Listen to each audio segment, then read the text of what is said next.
RPG Week numéro 39, les connaissances. Est-ce que vos personnages peuvent utiliser vos connaissances personnelles? Si oui ou non, pourquoi? Où est la ligne entre nos connaissances et celles du personnage? Qui résout l'énigme, le personnage ou le joueur? Non, j'ai toujours eu dans mes JDR et même dans le JDR que je suis en train de créer et les JDR que j'ai créés en amateur et même ma façon de jouer, c'est un truc que j'ai appris à mes joueurs très très vite qui étaient débutants, c'est faire une ligne de séparation entre le savoir du joueur et le savoir du personnage. Je pars toujours du principe que il y a des connaissances que l'on a, que l'on considère comme essentielles, qui dans un autre registre peuvent être connues ou non.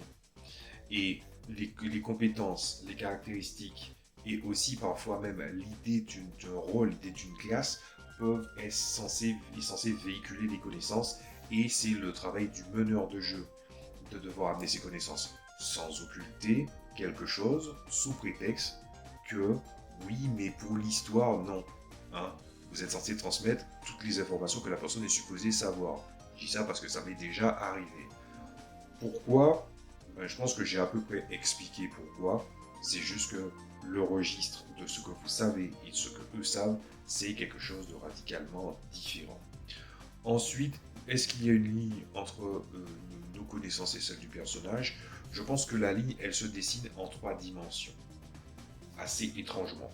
Vous avez la ligne du monde dans lequel vous vivez, la ligne de la fiction dans laquelle vous êtes, tout en sachant que la fiction va donner certains éléments qui vont faire en fait, on va dire, la construction du fonctionnement de l'histoire parmi les systèmes, et évidemment l'autre partie qui est le système de jeu, comment les choses sont véhiculées. Dans ce cas intervient la dernière question, qui résout une énigme, le personnage ou le joueur? Pour moi c'est évident, la réponse c'est le joueur.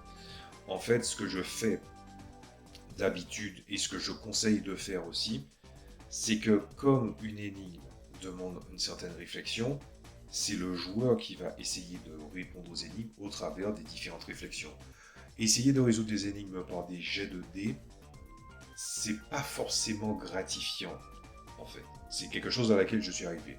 Donc comment je fais quand il y a des énigmes ou ce genre de choses là, tout en sachant que j'en mets moins parce que des fois je fais des énigmes beaucoup trop compliquées, c'est que je crée un mini-jeu qui décale du jeu dans lequel on est en train de jouer, et que c'est les joueurs qui y jouent, et qui arrivent à accomplir la chose, et qui donc donnent une piste aux joueurs, enfin aux personnages, pour pouvoir résoudre. C'est beaucoup plus gratifiant pour le joueur, et c'est beaucoup plus intéressant pour, en fait, enjoliver les bons atouts du personnage par extension.